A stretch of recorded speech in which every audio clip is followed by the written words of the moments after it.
Buen día con todos.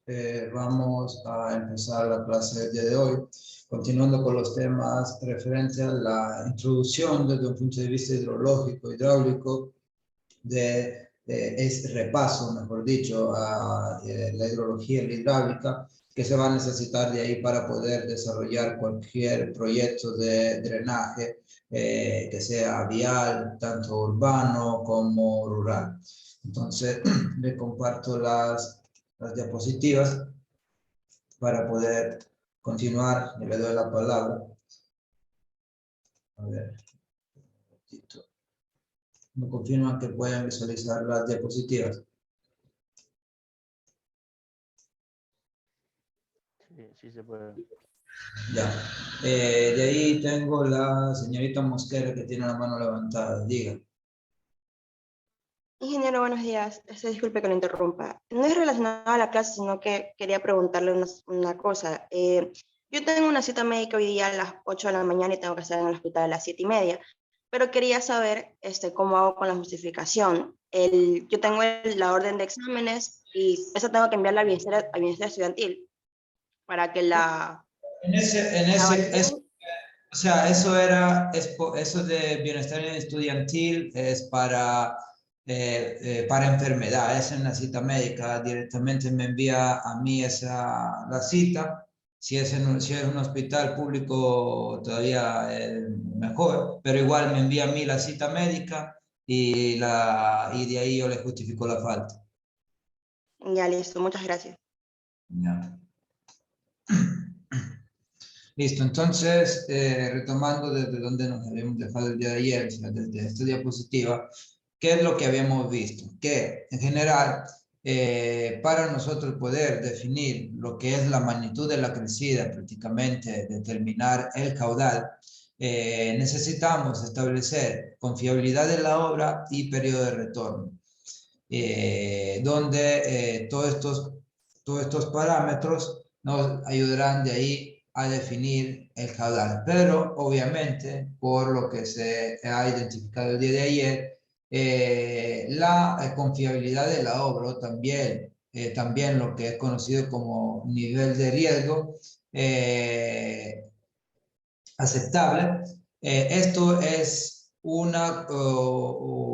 parámetro que tome en cuenta cuál es la seguridad de funcionamiento que es necesario garantizar a la obra y también la consecuencia que puede acarrear la falla de la misma. Entonces, a partir del conjunto de estas consideraciones, se pasa a definir un periodo de retorno, que a su vez, como ya han visto en hidrología en semestres anteriores, le permitirá definir cualquier parámetro que ustedes están buscando, tanto como precipitaciones como caudales.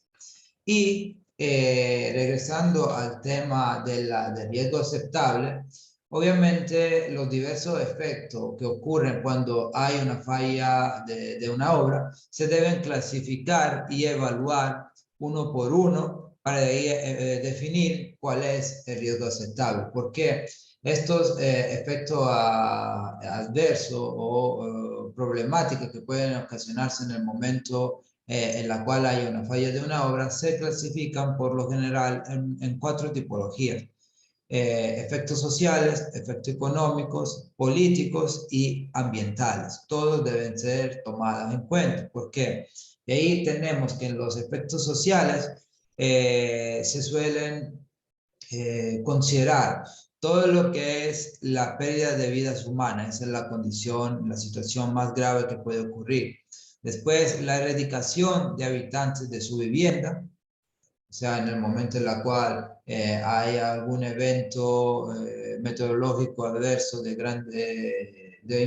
grandes magnitudes, puede existir también que las viviendas sean destruidas o también ya esa zona se ha considerado una zona donde no se puede habitar, entonces se limita el acceso a viviendas presentes en un determinado sector, entonces los habitantes ya tienen que dejar su vivienda, no pasó solamente una vez, ya eso pasa diferentes veces.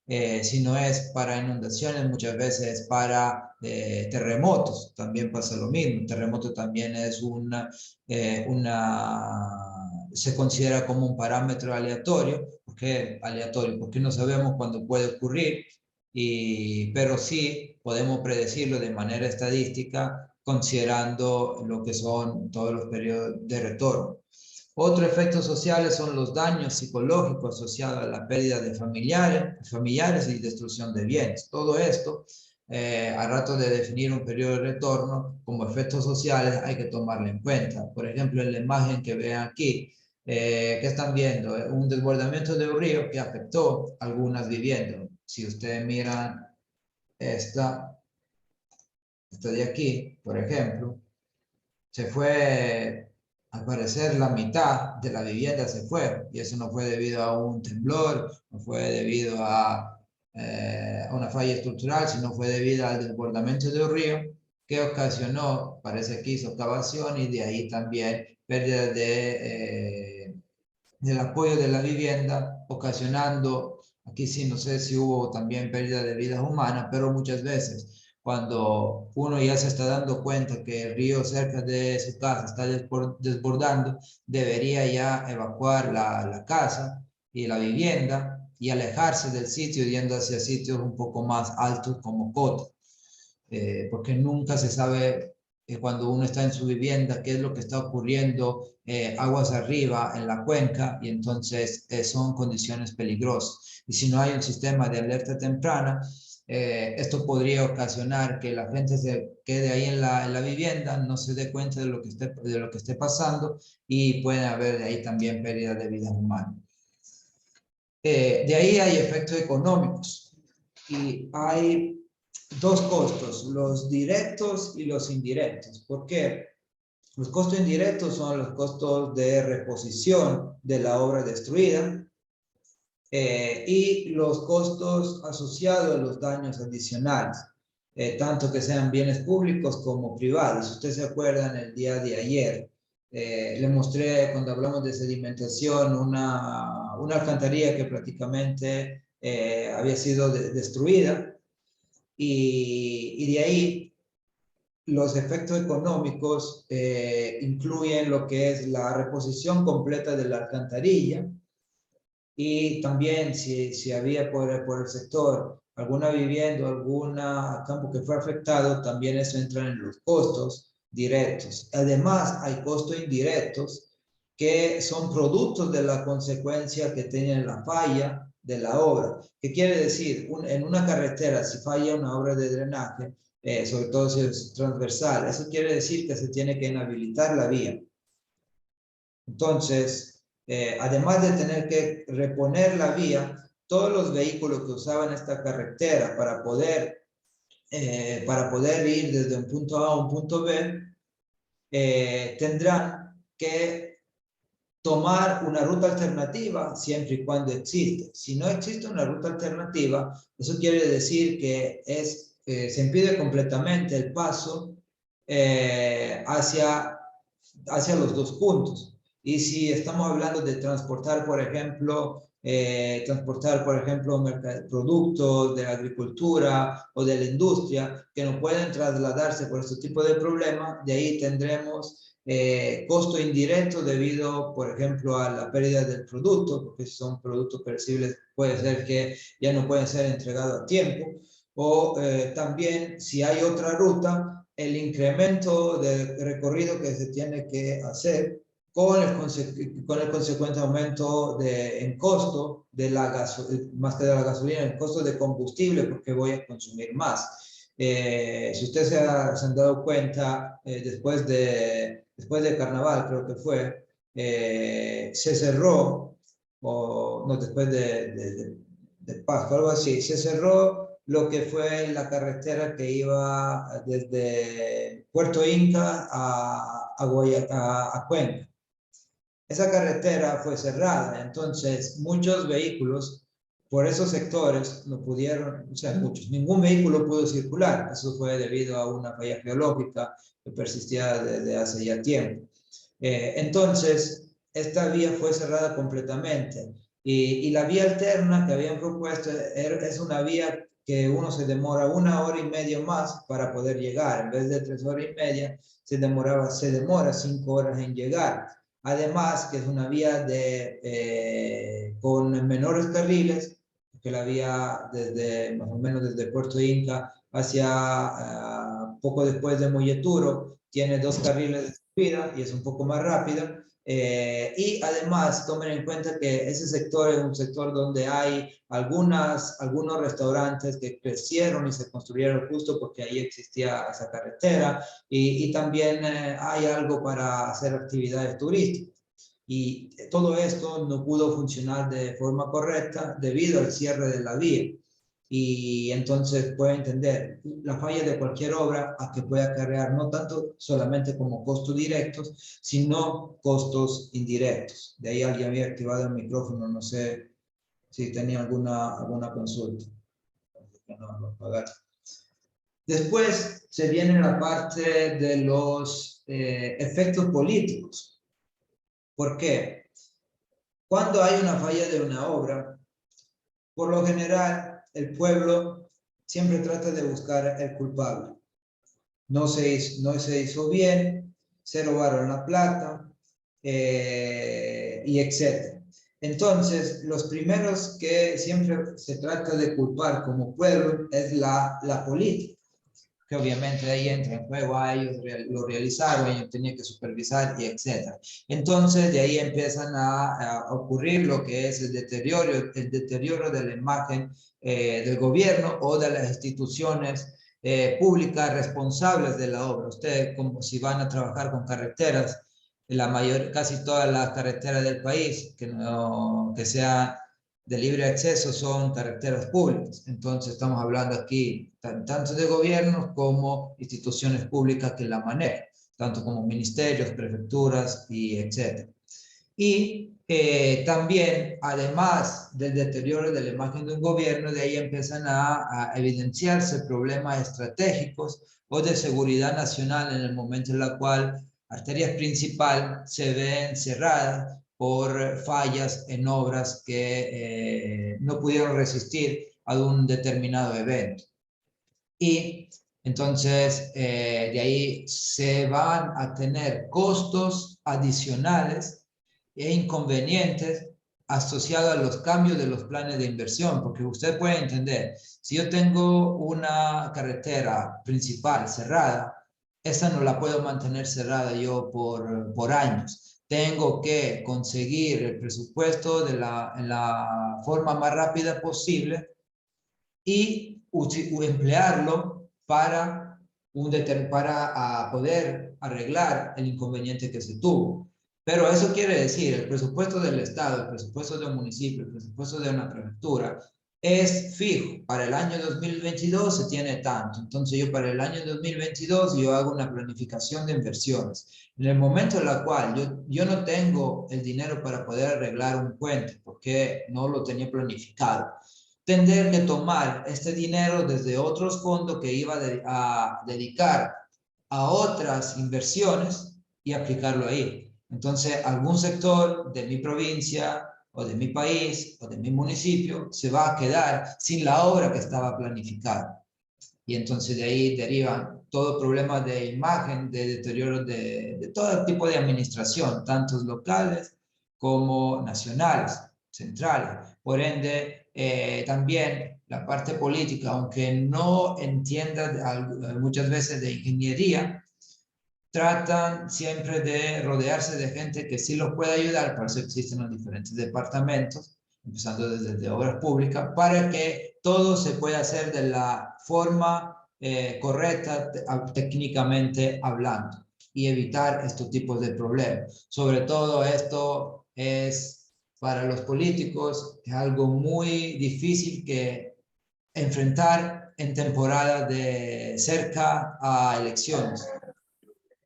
Esto es muy difícil para ellos enfrentar, dejar alguna zona sin inversión cuando le habían prometido que iba a hacer una inversión en ese sector. Pero igual a veces pasa y hay que siempre con un grupo de ingenieros, grupos de abogados y grupos de diferentes profesionales, tratar de arreglar el problema y de ahí también socializar cuáles fueron lo que se dio. Porque también de ahí el pueblo va a tratar de culpar la parte política. La política, para poderse ya deslindar de cualquier responsabilidad, va a culpar la parte técnica, y ustedes, nosotros, somos y serán la parte técnica. Entonces tiene que hacer todo siempre bien, apegados a la norma. De esta forma no le pueden reclamar. Si usted tiene la evidencia, mire, yo he calculado según normas, eso todo cumplía, de ahí si hubo un evento con, por ejemplo, mayor magnitud de la que se calculó, porque el periodo de retorno del evento fue mayor al que la norma establece, usted no tiene cómo deslindarse de una parte de la responsabilidad. Eso, obviamente, si ahí hubo una falta en no cumplir con los proyectos entregados, eso es otra cosa, pero de ahí entra en juego la constructora con la fiscalización. Y por último están los efectos ambientales, donde también la falla de obra puede ocasionar efectos adversos ecológicos, tanto ambientales como ecológicos, donde podría ocasionarse la contaminación ambiental o destrucción de algunos sectores, sin que de ahí se pueda reparar, o sea, siendo imposible reparar los daños. Por ejemplo, en la imagen que tiene aquí, obviamente no es falla de una obra de drenaje de una carretera, pero esa es la falla de una presa en tierra en Brasil, de una minera, y como pueden ver, lo que ocurrió es que algunos cientos de metros alrededor del eje del río, una vez que falló la presa, parece que cayó una bomba. O sea, antes era así, bosques. Después de la ruptura de la presa, no hay nada de vegetación, porque todo arrastró la fuerza del agua debido a la ruptura de la presa. Y entonces también se toman en cuenta en el momento de escribir normas, establecer condiciones de periodo de retorno, se analizan todos estos temas, tratando de encontrar un balance, un equilibrio entre técnica, economía y también efectos adversos de las 4 tipologías que nosotros estamos acabando de ver. De ahí, una vez que se elige el valor adecuado de la probabilidad de falla de la estructura y fijada la vida útil de la obra, porque por lo general también en libros o en normas está fijada la vida útil de la obra, es posible relacionar estos conceptos para poder determinar el periodo de retorno decrecido. Y entonces, para poder determinar este valor de la magnitud decrecida, por lo general se emplea lo que es una serie anual de datos hidrológicos. Pueden ser precipitaciones, pueden ser caudales. Acuérdense que el día de ayer vimos 3 metodologías para poder determinar caudales de diseño. ¿Sí se acuerdan cuáles eran estas 3 metodologías? Estaba unas cuantas diapositivas atrás. Los métodos que se pueden usar para determinar caudales en base a los datos que ustedes tienen. Directos, regionales e indirectos. Exactamente, estos. Entonces, si usted tiene mediciones de caudales, pueden usar, en el punto de estudio, pueden usar una serie de datos temporales de caudales medidos. Si usted tiene también caudales medidos cerca de la zona de estudio o en una cuenca con características similares, podrán siempre aplicar el métodos indirectos, y de la cual siempre trabajarán con series temporales de datos de caudales medidos.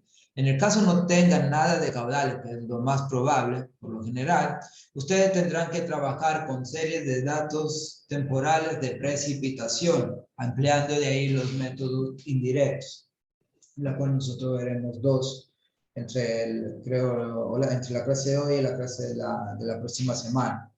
Por ende, de ahí ustedes van a necesitar los datos que le van a permitir, es un registro de información que le va a permitir definir elemento por elemento o precipitación por precipitación cuál fue el evento, la magnitud y el periodo de retorno del evento adverso. Y entonces, de ahí entrará en juego lo que es también el periodo de retorno.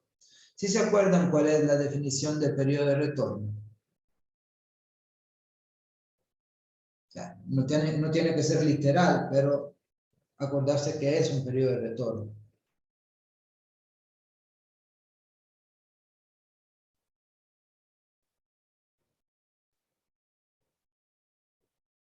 Es el tiempo que transcurre a un ciclo al cumplir un ciclo del agua, un ciclo de la misma precipitación, o sea, la misma.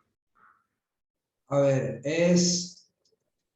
sí y no, o sea, la primera parte que dijo estaba incorrecta, pero la segunda algo tiene que ver. Prácticamente la definición del periodo de retorno es la siguiente, o sea, es el intervalo de tiempo que estadísticamente puede transcurrir para que un determinado evento, sea de precipitación, de caudales, lo que sea, un evento aleatorio, sea igualado o superado como magnitud. ¿Qué quiere decir? Si usted tiene un caudal con periodo de retorno de 100 años, eso quiere decir que en 100 años, por lo menos este valor de caudal va a ser igualado y superado, por lo menos una vez cada 100 años. No quiere decir una vez cada 100 años, es por lo menos una vez cada 100 años. Entonces, con esto, nosotros vamos a describir desde el punto de vista probabilístico nuestras variables aleatorias, porque no tenemos otra forma, no tenemos desde un punto de vista determinístico la forma de poderlas describir, porque no tenemos cuando nosotros hablamos de establecer desde un punto de vista determinístico, nosotros hablamos de algo cierto, pero nosotros no estamos seguros. La probabilidad va de 0 a 1, pero nuestros parámetros, o sea, nuestros cálculos nunca llegarán a una probabilidad de 1. Muy cerca a 1 sí, pero nunca igual a 1. Entonces, nosotros tenemos que trabajar desde un punto de vista de presentación de datos y análisis de datos determinístico. Y aquí está la ecuación que nos pone en relación lo que es el riesgo de falla con la vida útil de la obra y el periodo de retorno.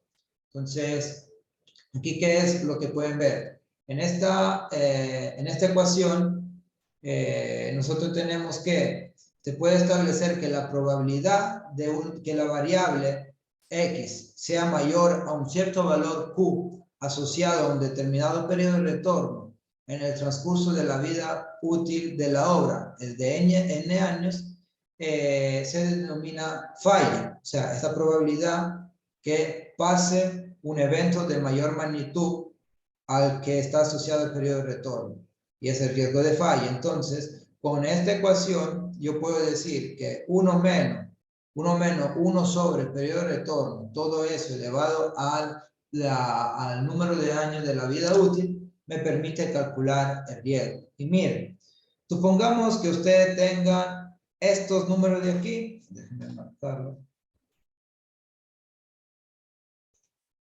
Estos valores de aquí,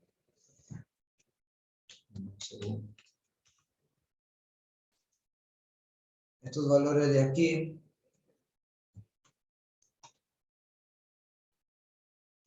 son referentes a la vida útil de la obra. Entonces tenemos aquí 10, 20, 30, 50 y 100 años. Estos valores son referentes al riesgo de falla. Y los restantes, estos que están en esta parte, son todos periodos de retorno. Yo aquí, teniendo dos parámetros, puedo calcular el tercero. Es una ecuación. Si tengo solo una incógnita, puedo calcular el valor faltante. Yo puedo calcular el riesgo en función del periodo de retorno y vida útil. Puedo calcular el periodo de retorno en función de riesgo y vida útil, o calcular la vida útil en función de riesgo y periodo de retorno. Supongamos que nosotros tenemos una vida útil de la obra de 50 años y quiero un riesgo de falla de 0,10, o sea, del 10%.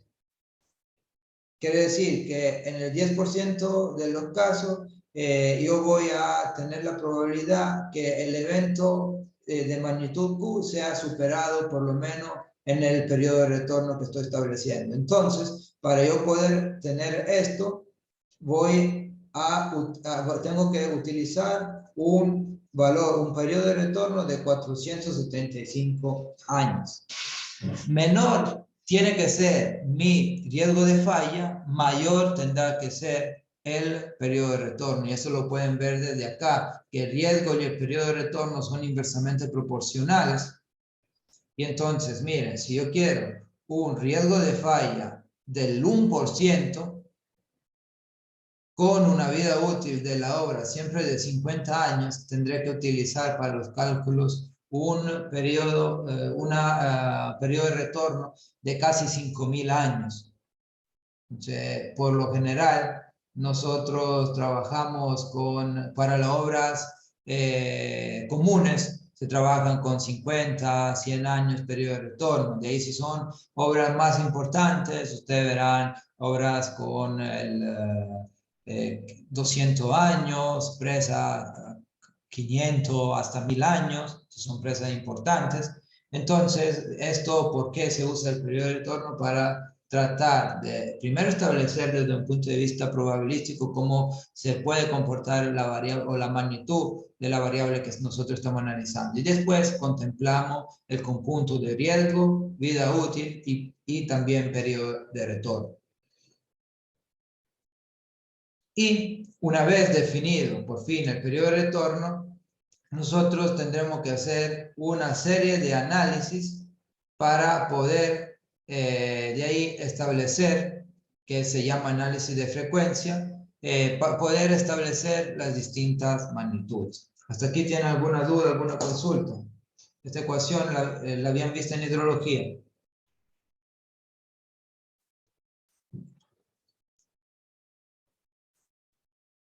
Que no contesto. Bueno, entonces vamos, ¿qué es un estudio de frecuencia? En sí, el estudio de frecuencia de cualquier variable aleatoria es asociada a su probabilidad de ocurrencia. Y entonces, de ahí, desde un punto de vista estadístico, existen una serie de leyes que nos permiten analizar esta probabilidad de ocurrencia. Existen algunos modelos, algunos parámetros. El que ustedes seguramente han empleado en hidrología es el método de Gumbel.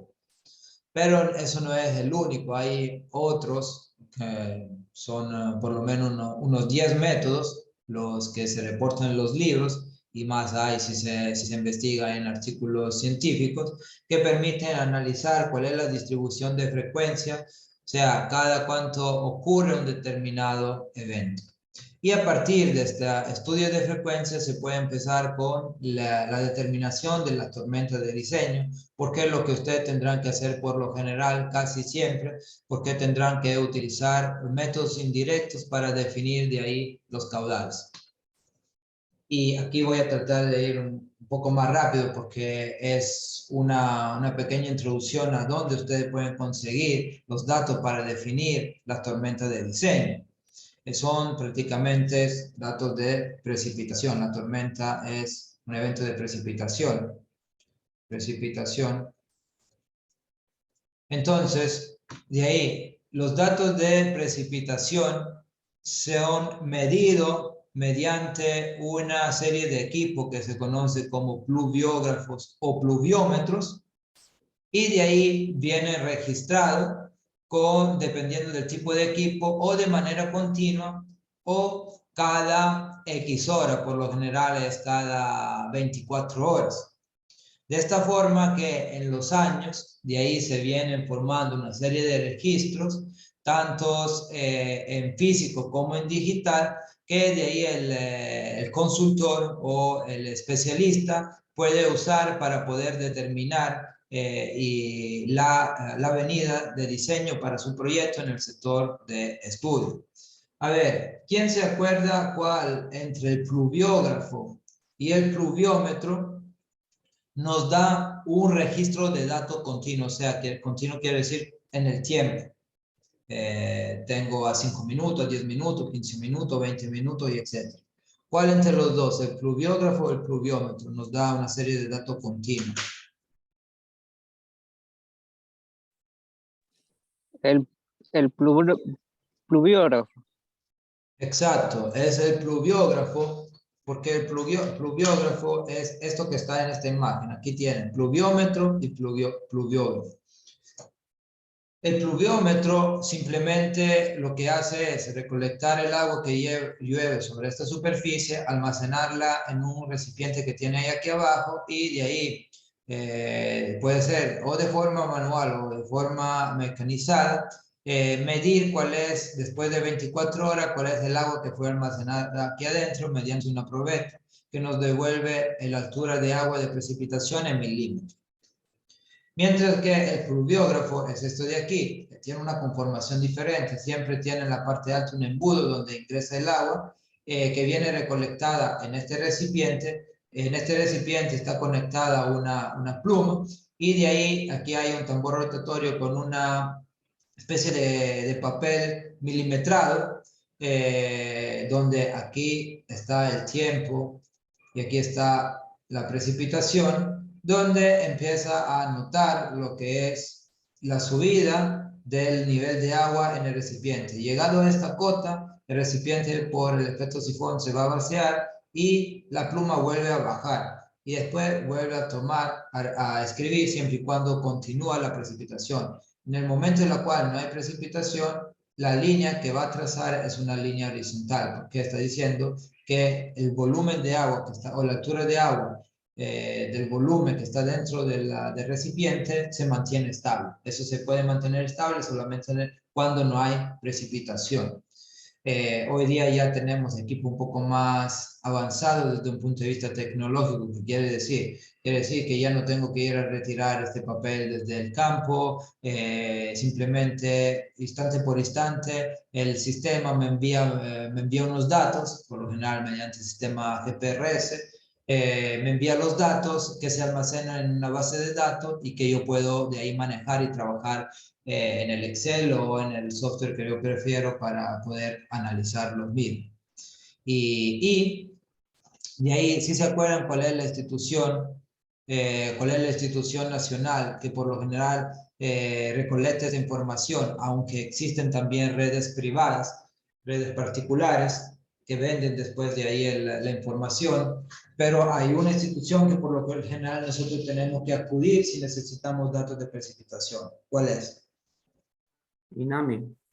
Exacto, es el INAMI, o sea, el Instituto Nacional de Meteorología y Hidrología, en la cual ellos tienen una base de datos que es de acceso libre, donde hay una serie de información, tanto de meteorológica como hidrológica. Lo que sí debe quedar claro es lo siguiente, que aunque existan esas bases de datos en línea, muchas veces no están publicadas todas las estaciones, porque me ha pasado también desarrollando tesis de que los estudiantes hayan revisado desde lo que existía en los anuarios, se conoce. Son unos libros que año por año reportan todas las estaciones, supuestamente todas las estaciones donde hay mediciones. Pero también hay casos en los cuales determinadas estaciones no vienen publicadas y si uno le pregunta, aparecen en un determinado sector, a veces aparecen estaciones diferentes a las que uno pensaba de tener disponible. ¿Dónde está aquí la diferencia entre usar lo que está publicado en Internet con lo que le entregan ellos? Primero, es que lo que está en Internet está dividido año por año y está en PDF. Mientras que lo que entregan por lo general el INAMI es una hoja Excel de solamente la estación de interés en el periodo que usted le pide, de las variables también que ustedes le piden. Pero esto, si ustedes la requieren como profesionales, tiene un costo, no es gratuito. Es gratuito en el momento en el cual ustedes son estudiantes o investigadores y están pidiendo estos datos para uso académico. Por ejemplo, ustedes el próximo semestre van a hacer su tesis y entonces necesitan datos del INAMI, acuden al INAMI con un oficio del tutor o con el del director de carrera o del decano y le solicitan al INAMI, bueno, eso se está haciendo por correo ahora, le solicitan al INAMI que se le entregue los datos de la estación, qué sé yo, M001, donde necesita la precipitación máxima en 24 horas. Y ellos de ahí tramitan este pedido y le envían a su correo el archivo Excel, bueno, mejor dicho, el archivo CSV con la información que ustedes requerido. Pero eso solamente es gratuito cuando es por fines académicos y entre instituciones públicas. Porque si de ahí usted necesita la misma información, pero como profesional, le van a cobrar. Y no es, bueno, de ahí el tema de barato depende de cada uno, pero puede costar más de 100, 200, 300 dólares en base a la información que ustedes están pidiendo. Por ende, Sí, acuérdense. ingeniero, disculpe, que Sí, bueno, sí. yo estaba en una pasantía en una obra que precisamente pidió información al INAMI y te cobran por día. Por día, Bien. por tantos días, cuando se pidió datos por 3 meses y te cobraron cobraron cerca como de 4 o 5 dólares por día. Ya, bueno, eso depende también de qué tipo de datos se le está pidiendo o qué tipo de información. Yo me acuerdo que una vez le pedí una serie de datos, por ahí de tener el correo todavía. Déjenme ver si lo encuentro. Le había pedido una serie de datos y creo que me estaban cobrando como unos 400 dólares. A ver, déjenme buscar. Que tengo, debería tener el correo, aunque ya es de algunos meses atrás, datos meteorológicos. A ver. No, esto es para estudiantes, creo. Esto era para estudiantes. Porque le repito, hay dos formularios, uno para estudiantes y otro para profesionales o para investigadores y profesionales. Y esto puede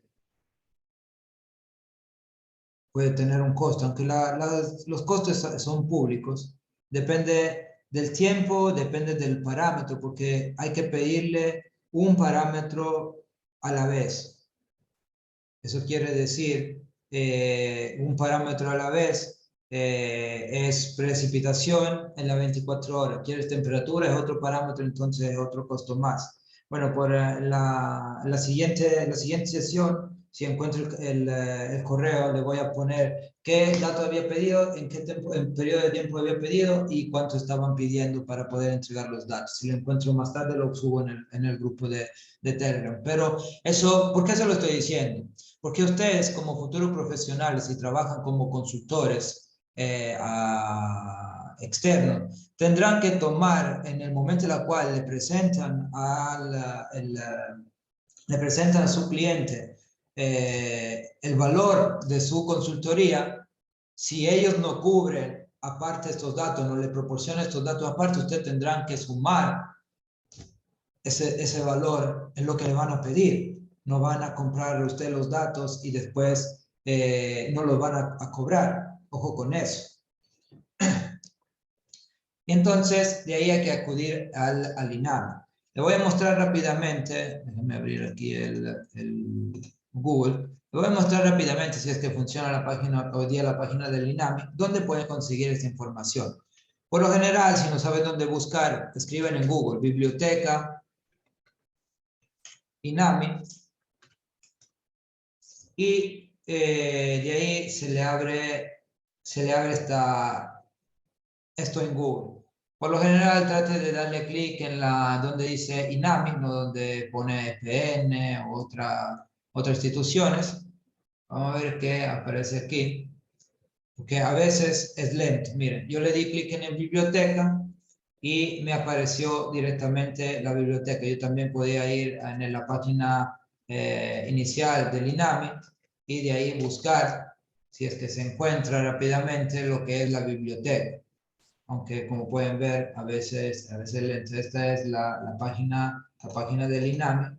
Muchas veces desde esta página es difícil conseguir y entender dónde está la biblioteca, pero está en esta parte de aquí, menú lateral, biblioteca, aparte de todo el programa y servicio que tiene. Y tiene una serie de información. Tiene mapas históricos, le dice mapa geológico, de temperatura, etc. Eso por ahora nosotros no lo necesitamos. Después tienes cultura hidrométrica, no sé qué habrán... bueno, son notas explicativas, estudio hidrogeológico y etc.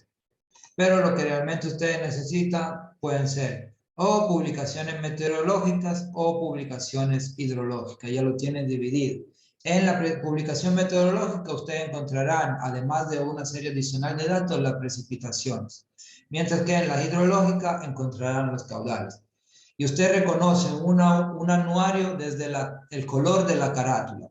Información meteorológica tiene color azul, tipo este de aquí, y información hidrológica tiene color amarillo. Voy a abrir aquí, miren, anuario hidrológicos, ahí tiene una serie de otros subpárrafos. Usted tiene que ir en anuario meteorológico y se le despliega todos los anuarios que supuestamente tiene, desde el 94 al 2013, no sé si tendrá algo antes, porque eso es algo nuevo que han puesto, habría que ver si se descarga. Le voy a dar clic ahí, también vamos a darle clic en eso del 2006, miren, aquí ya me salió el error del 1960-70 que no está. Vamos a ver el de 2006. Le repito, es a veces lento, a veces rápido, a veces no se abre la página, pero ahí está. Como le indicaba, esto es un anuario meteorológico color azul, donde de ahí son 121 páginas, de ahí aquí hace un listado de las estaciones que en este año tenía disponible el INAME, aparte de una serie de temas de cómo calcula o todos los parámetros que están en el anuario, que no es solo precipitación, de ahí la división por cuencas, y aquí es el índice de estaciones meteorológicas con información publicada. Aquí está toda esta información, pero más abajo de ahí es, y también le indica dónde puede encontrar por cada estación la pluviometría, o sea, la información que ustedes estarían buscando. Y después, a un cierto punto, ya empiezan todo lo que son los datos meteorológicos. Como pueden ver, hay heliofanía, temperatura del aire, absolutas, medias, mínimas, máxima, humedad relativa, punto de rocío, tensión de vapor. En sí, lo que a usted le interesa es esta parte de acá, de precipitaciones, y por lo general cuando trabajan para diseñar obras como alcantarilla o puentes, necesitan las precipitaciones máximas en 24 horas. O sea, la cantidad máxima de lluvia que ha caído en 24 horas en cada mes del año. Y bueno, de ahí hay otra serie de información, como evaporación, velocidad de viento y etc. Pero esta columna de aquí es la que por lo general necesitan y muchas veces se usa directamente el valor máximo anual. Porque de ahí con la serie de datos, multianual, usted van a llenar una tabla en la cual tendrá, puede ser unos 10, 15, 20, 50 valores de precipitación y de ahí empezarán a hacer el análisis, el estudio de frecuencia. Entonces, son los anuarios, el anuario meteorológico, mientras que el anuario, ya voy a revisar la biblioteca, el anuario hidrológico tiene lo que son caudales. Vamos a abrir uno del 2012. Tiene altura de agua y caudales en la sección de medición. También aquí hay un listado de estaciones y dónde son ubicados, a qué cuenca pertenece, a qué elevación están. Y después ya empiezan los datos. Primero hay datos de niveles medio diario, día a día, por cada año. Y más abajo hay, voy a hacer así, hay datos de caudales medio diario por cada estación. Parece la misma tabla, pero no es la misma. Aquí lo dice que es caudales y en la primera parte del anuario están los tirantes, la altura de agua. Y por lo general, esos de caudales vienen con una curva, medios de caudales, que nos muestra cómo a lo largo del año se han distribuido los caudales. Enero, y eso nos corresponde a lo que por lo general pasa entre los meses de enero a abril. Hay picos de caudales, mientras que desde mayo en adelante ya, como no hay precipitación, los caudales o los picos de caudales son menores. Pero siempre, por lo general, los ríos grandes no llegan nunca a cero, porque siempre tiene un caudal de base que deriva desde las aguas subterráneas. Entonces, esto era algo que creo que igual conocían, pero para hacer repaso, porque la última asignatura de hidráulica creo que la vieron o de hidrología la vieron hace unos semestres, para acordarse dónde pueden conseguir esta información, porque la van a necesitar muchas veces en los proyectos. Le piden de poner en los anexos los datos de precipitación que ustedes han empleado. ¿Alguna duda? ¿Algo que no esté claro? Entonces, de ahí, ¿cuáles son las características principales de la lluvia o de la tormenta de diseño que nosotros tenemos que hallar? Primero, tenemos la duración. Una vez que tenemos la duración, vamos a definir su magnitud e intensidad. Después, si es necesario, en base al método que vamos a emplear, hay que calcular lo que es el hietograma de tormenta, y en todo eso también hay que definir o tomar en cuenta la variabilidad espacial de la precipitación, y también considerar lo que es la probabilidad de ocurrencia de un determinado, de la variable que nosotros estamos calculando. Porque de ahí la duración, para hacerla breve, la duración obviamente influye sobre ¿qué? Influye sobre magnitud, tanto magnitud como intensidad. Por lo general, nosotros tenemos que, a mayor duración de la precipitación, la intensidad de lluvia es menor, va bajando. La intensidad, por lo general, si usted ve una curva, intensidad,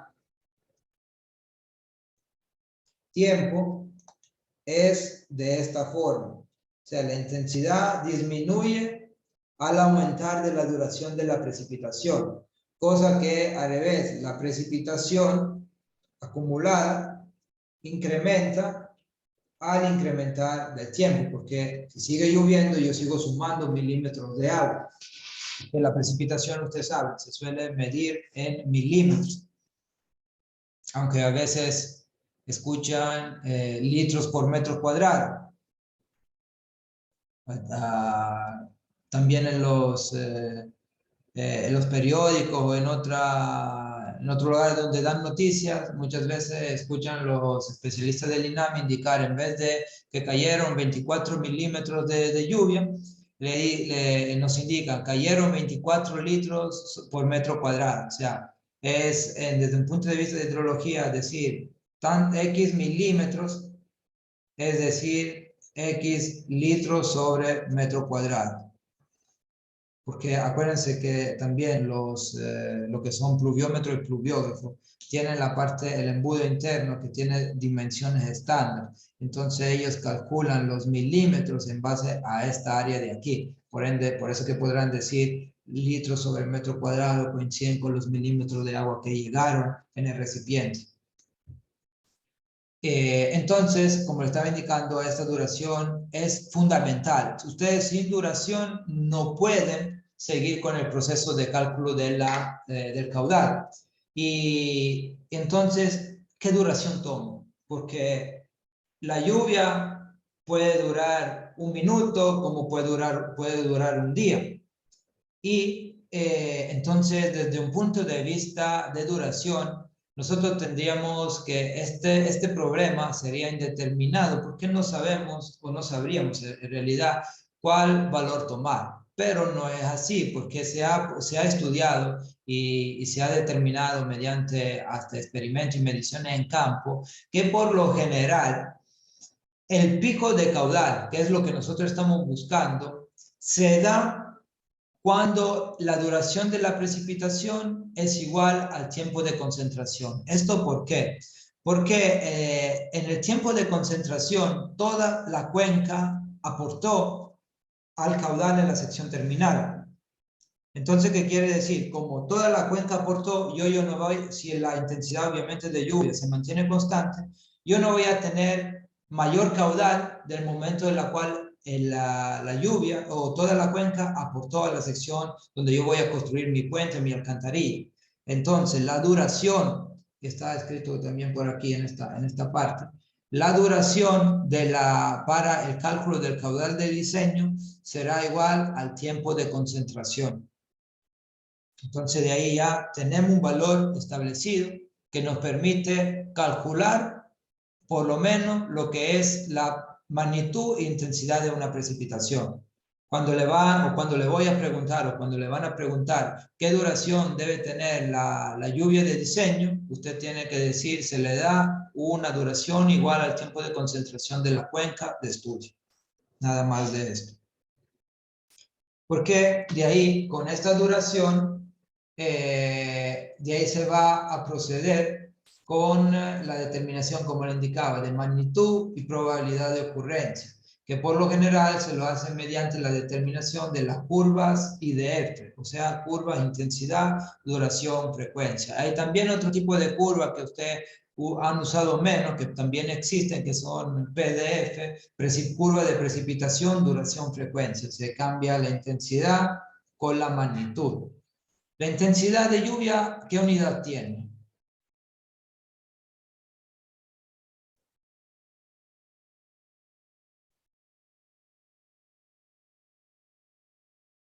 Milímetros. No. Entonces, la precipitación, ¿qué unidad tiene? Si la intensidad es milímetros.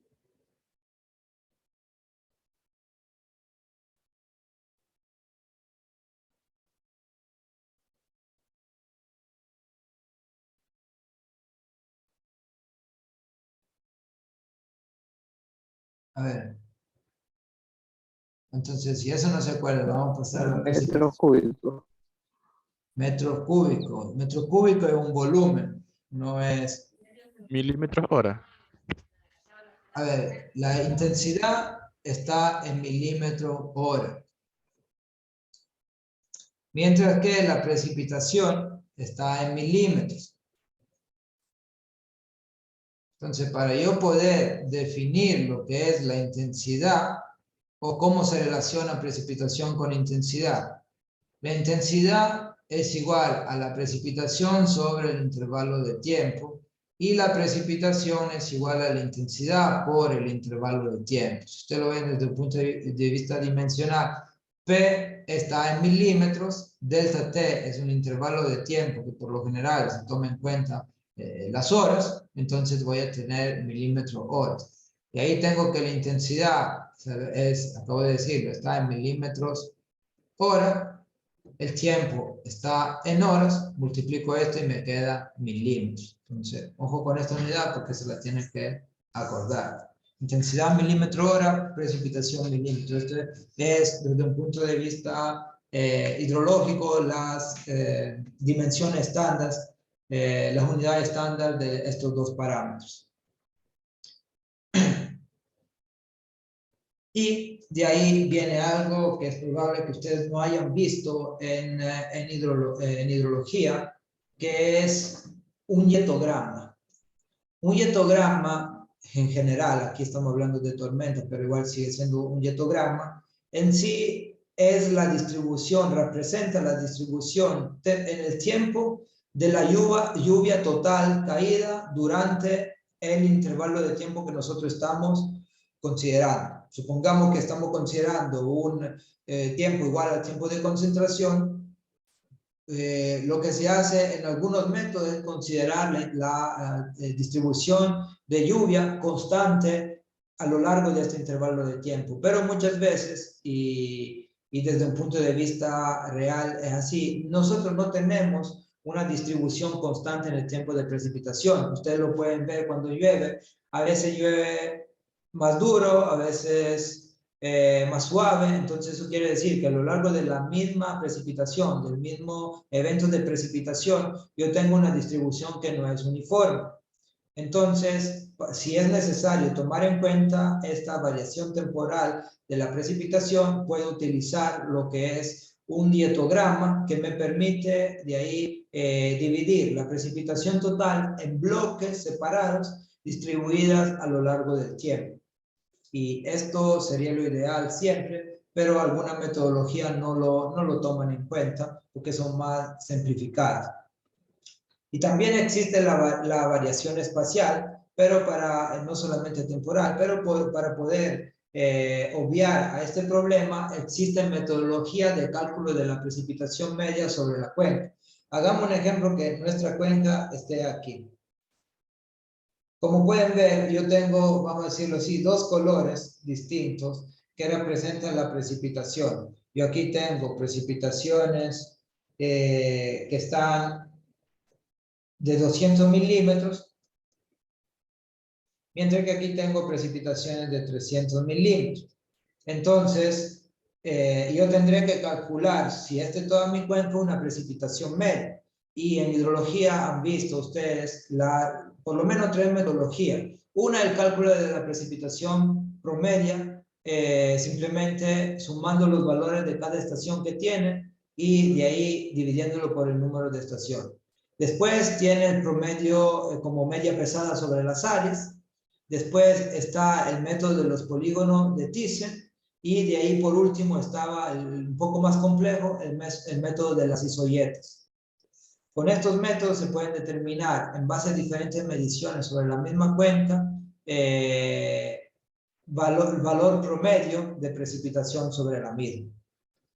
Y por último está lo que es la probabilidad de ocurrencia de la tormenta de diseño.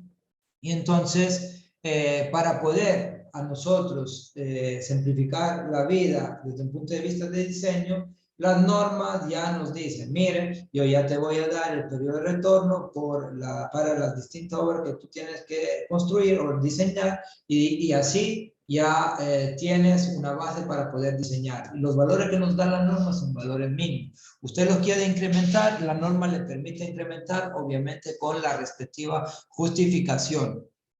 Yo me he enfrentado, por ejemplo, a diseño, estaba verificando un proyecto de diseño de un alcantarillado, de un alcantarillado de agua lluvia, donde también se trataba de eliminar las inundaciones mediante el sistema de acumulación de agua. Lo que hacían es lo siguiente, la norma le indica que puede usar 5 años periodo de retorno para el cálculo de la intensidad de lluvia. Pero el diseñador tomó la decisión de, en vez de usar 5 años, tomar 50 años, porque así toma en cuenta mayores caudales y entonces reduce la inundación, sobre todo porque estaba cerca de un área, de un botadero, entonces esa agua podría ser contaminada. Pero obviamente uno la puede justificar de esta forma, pero siempre hay que tomar en cuenta el recurso económico si está presente o menos. Acuérdense, aumento del periodo de retorno coincide con un incremento de costo de la obra. Siempre.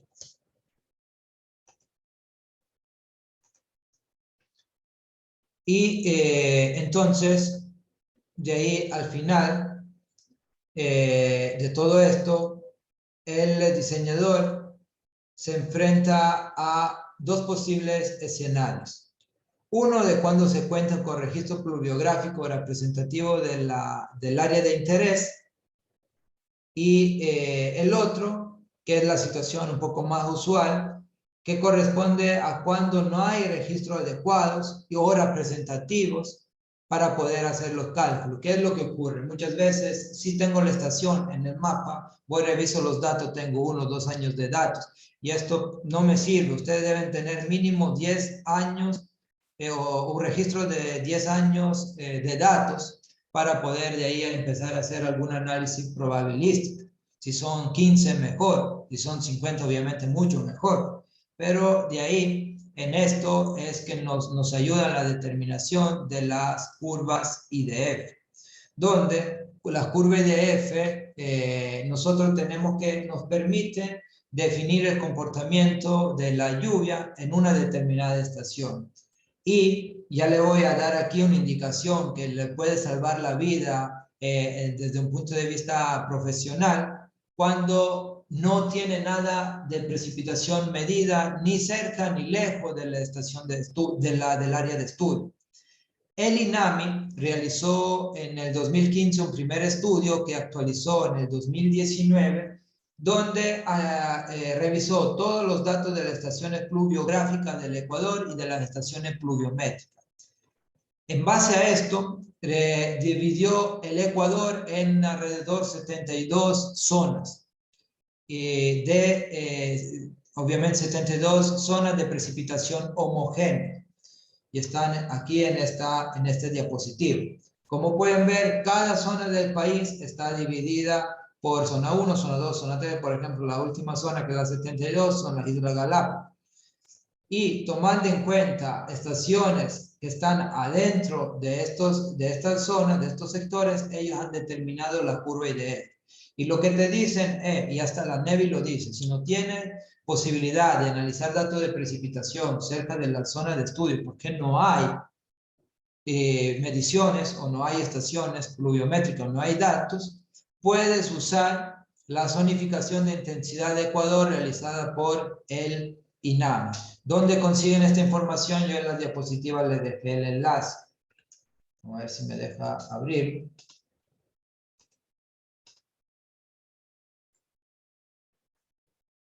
Aquí está. Si le dan clic aquí, le deberá abrir, si es que funciona, porque yo creo que si lo abren ahora, no está. Pero inténtenlo más tarde. La página del INAMI son así. A veces funcionan, a veces no funcionan. Pero igual, inténtenlo. Si ya en la próxima semana no lograron descargarlo, yo le voy a proporcionar el PDF, porque lo tengo. Y de ahí, ¿cómo funciona este mapa? Supongamos que usted esté en por ejemplo, déjenme ver aquí, en la isla Puná. La isla Puná está dividida en dos. Una parte que va con esto y otra parte que va con esta zona. Entonces, yo como pueden ver aquí, supuestamente no tengo datos medidos, aunque sí existen datos de precipitación en la isla Puná. Pero aquí no aparece. Entonces, si yo estoy en este punto, lo que tengo que ir a buscar es las ecuaciones de la curva IDF de la zona 55, que debería ser Taura, se basa sobre lo que es la estación no, más abajo todavía, Taura está por aquí, pero de una estación que le permite conseguir la curva IDF, y desde la curva IDF usted puede calcular las intensidades que necesita para llevarla a la metodología que usted está empleando, tanto que sea el método racional como que sea el método del Soil Conservation Service. Y a esto es lo que este tipo de tabla es lo que ustedes encuentran en el estudio que les estoy indicando. Están las 72 zonas, y de ahí usted encontrará zona, aquí le dice zona 1, 2, 3, etc. El código de la estación de referencia, el nombre de la estación de referencia, la duración, porque por lo general suelen hacer un estudio, dividir desde un punto de vista temporal el comportamiento de la lluvia, porque le repito, lluvia de breve duración tiene intensidades más elevadas que la lluvia de mayor duración. Entonces aquí por lo general dividen estas curvas en dos, hay veces que la dividen en tres, y aquí le reportan la ecuación de la curva IDF. Aquí por ejemplo hay otra tabla donde en Puerto Viejo la estación se llama M0005, la M está por estación meteorológica, y aquí está dividida en una ecuación para duración entre 5 y 120 minutos y otra ecuación para duración entre 120 y 140 minutos. Si de ahí ustedes abren y revisan ese archivo, verán en la parte final también las rectas que representan cada una de esta ecuación y por qué ellos la han dividida en 2 o 3 rectas. Por ejemplo, esa de Rumipamba está dividida han verificado que se tenía que dividir en 3 rectas distintas. Y de esta forma ustedes podrán, en el caso no tengan datos, porque si yo de ahí le voy a pedir para el proyecto que van a realizar conseguir datos de precipitación. Y ya como estamos aquí, me acordé de eso, empiezan a conseguir información de las precipitaciones que están cerca de Marcelino Maridueña, del cantón Marcelino Maridueña. Porque el proyecto, por lo menos de drenaje superficial que van a desarrollar, se encuentra en ese sector. Y es un proyecto real, que ya se está construyendo, pero de ahí van, como tengo los datos, le voy a proporcionar los datos topográficos para que ustedes puedan trabajar en ese sector. Entonces, verifiquen su primera tarea será verificar cuáles son las estaciones cerca del cantón Marcelino Maridueña y también verificar si hay datos y qué cantidad de datos hay. O sea, esa ya es una primera entrega. Eso que hoy día que vamos, jueves. Para el próximo jueves tendrán que entregar. Hoy es 9 más 7, 16. Para el jueves 16, 06 a las 23:59, tendrán que entregar el listado de estaciones cercanas, estaciones meteorológicas, porque ya les digo yo que no hay caudales medidos ahí. Estación meteorológica cerca al cantón Marcelino Maridueña. Y de esto tendrán que reportar lo siguiente. Una tabla con el código de la estación, el nombre de la estación, si la cantidad de datos que hay, o sea, el número de años que los anuarios tienen datos, entonces números de datos. Cuando le indico número de datos, si tienen 10 años en la cual aparece la estación que ustedes están buscando, tendrán que reportar aquí 10 datos. Y por el momento nada más. Esta cuarta columna dejámosla ahí. Entonces, código de la estación, nombre de la estación y la cantidad de datos. Porque ustedes, le repito, trabajarán con precipitación máxima en las 24 horas. Eso tiene que ver si hay datos de precipitación máxima en 24 horas. Entonces yo me lo voy a anotar también para crearle la tarea. Es una tarea grupal. Y ahora que como termina la clase vamos a hablar también del tema de los grupos, porque ayer ya habíamos empezado a conversar de esto. Entonces, tarea optativa 2 hasta el 23, hasta el 16, 06 a las 23:59. Esto no debería tomarle mucho tiempo, eso es para calentamiento nomás. De ahí las cosas fuertes, pues las tareas más fuertes se ven ya desde la próxima semana. Entonces, nosotros vamos considerando también la hora, vamos a llegar hasta aquí el día de hoy, y ahí la próxima semana vengan con hoja y calculadora y lápiz para poder hacer ejercicios sobre método racional y método Soil Conservation Service, para ahí arrancar con el tema de alcantarilla. Entonces voy a dejar de compartir porque si ustedes se acuerdan, el día de ayer les había dicho que hacía lo posible para el día de hoy ustedes ya tener en el campus virtual lo que es el enlace a donde pueden subir los nombres de los componentes de los distintos grupos. Y eso ya está pueden decir desde ayer. Pero les voy a mostrar qué es lo que tienen que hacer, aunque los que fueron mis estudiantes saben más o menos el formato cuál es, pero igual se lo vuelvo a explicar, que igual 5 minutos nos demora hacer esto. Drenaje vial, déjenme compartir pantalla. Entonces,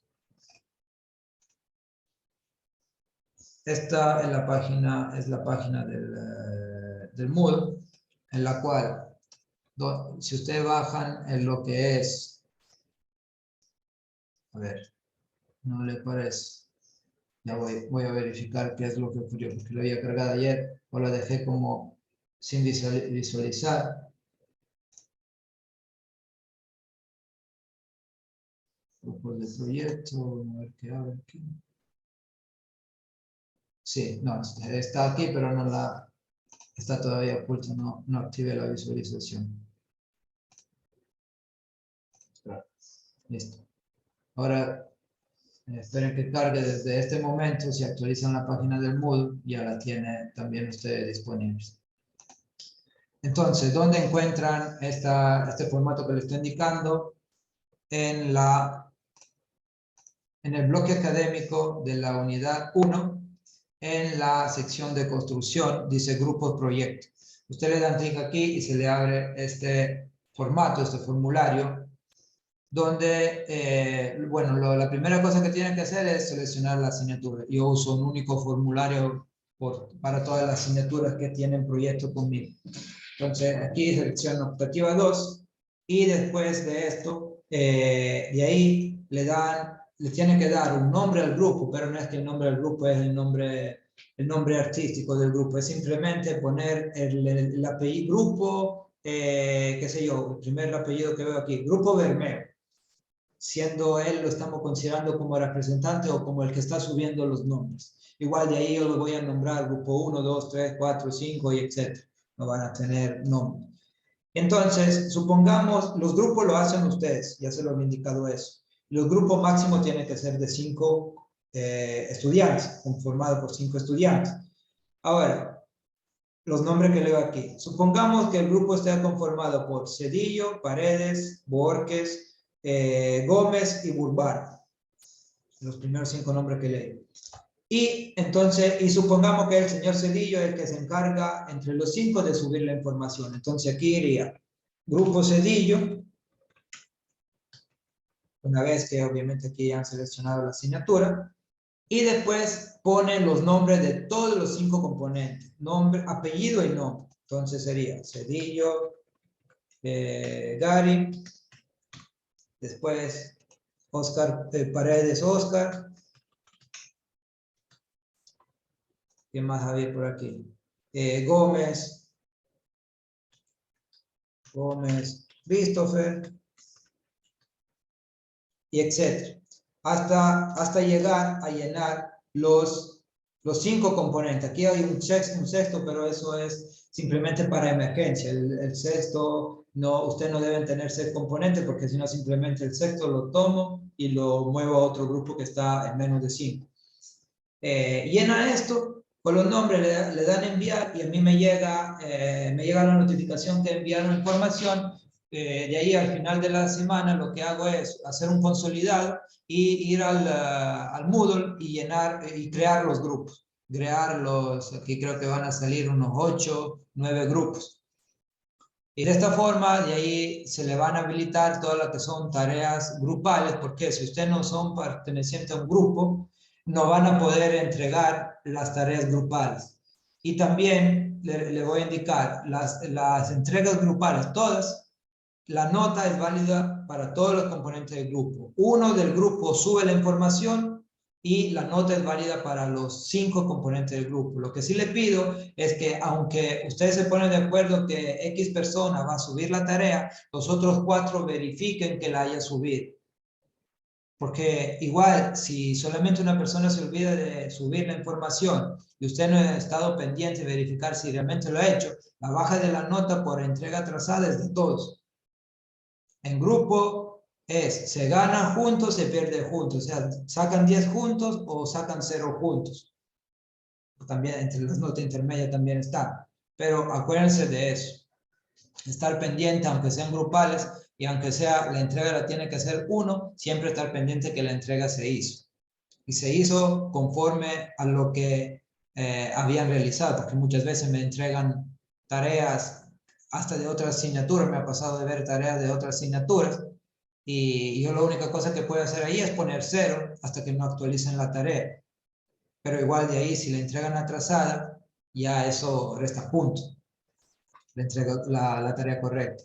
Y ojo que todo lo que ustedes suben se queda guardado, no es que lo borran, se queda guardado y me dice, subió a esta hora, después modificó el archivo a esta otra hora y etc. ¿Alguna duda, alguna consulta al respecto? O sea, esto es, pero háganlo, hoy es jueves, traten de hacerlo hasta el sábado, pónganse de acuerdo, ya han tenido una semana para hablar de eso entre ustedes, pónganse de acuerdo con eso de los grupos y hasta el sábado suban, porque yo voy a hacer un primer corte el sábado de la noche para el domingo crear los grupos, porque yo ya la tarea voy a subirla ahora, hoy día, esa primera tarea que le indiqué de las precipitaciones. Esa la voy a subir ahora. Igual usted puede ir avanzando, trabajando en su grupo si ya lo tienen, y porque es simplemente de revisar en la página que hemos visto del INAMI, cuáles son las estaciones cercanas al cantón que le indico y si hay datos y cuántos datos hay en esta estación de precipitación máxima diaria. Bueno, si no tienen consultas o inquietudes, vamos a pasar a la lista.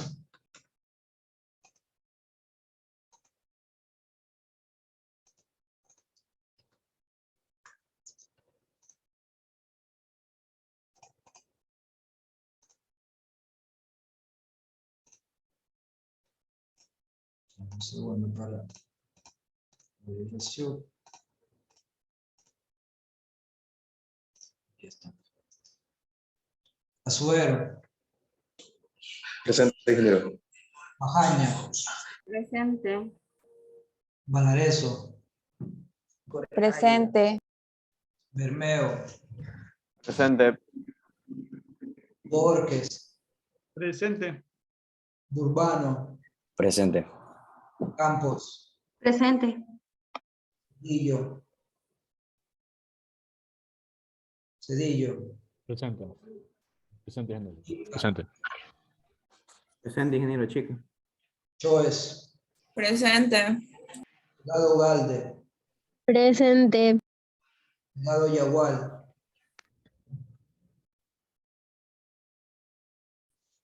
Delgado Yagual.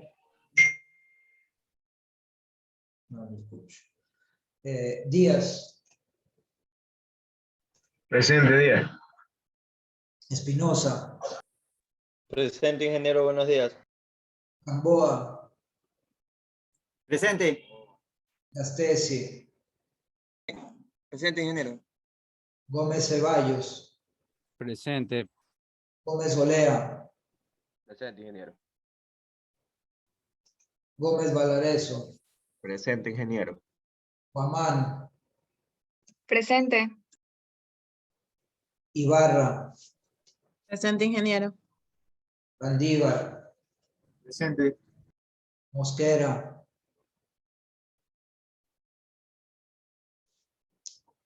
Mosquera. Ahí listo la compañera que dijo que tenía que una cita médica, algo así. Murillo. Presente, ingeniero. Paredes.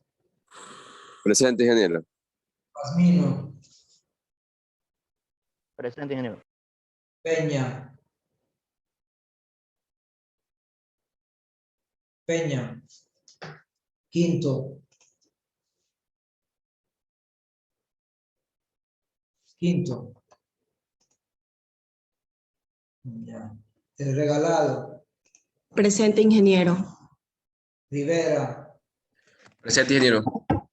Romero. Presente. Sánchez. Presente, ingeniero. Sani. Presente, ingeniero. Santana. Presente. Tuapanta. Presente. Villa. Presente. Villasís. Presente, ingeniero. Vite. Presente, ingeniero. Buenos días. Lema. Yuquilema. Presente. Zambrano. Presente, ingeniero. Ya. De ahí vi que la señorita, o sea, me escribió como la señorita Delgado Yaguar, me escribió aquí como 7, 10 veces el mismo mensaje que estaba presente. Déjenme terminar la lista, que de ahí reviso el chat. Entonces ya está bien, le voy a poner la asistencia. A ver, Delgado Yaguar, listo. Entonces, en resumen, faltaría Peña, Quinto, solamente la señorita Peña y la señorita Quinto. Vamos a ver si están por aquí, en el listado, no. Listo, entonces con esto terminamos la clase del día de hoy, en sí la segunda clase de esta semana, y de ahí envíen lo que es el tema de nombres para los grupos del proyecto y de trabajo en general, y de ahí ya estarán pendientes que en el transcurso del día le va a aparecer la tarea en la sección de comprobación de la unidad número 1. Con esto les deseo un buen fin de semana y nos vemos el siguiente miércoles. Hasta el miércoles. Antes que corte, me pregunté, ¿cuántos grupos de 6 se puede hacer? Disculpe. ¿Cuántos grupos de 6? Ninguno. Ninguno, solo máximo 5. Sí. Listo, gracias. Ya. Listo. ¿Otras dudas? No. Bueno, entonces nos vemos el siguiente miércoles. Hasta el miércoles. Hasta miércoles.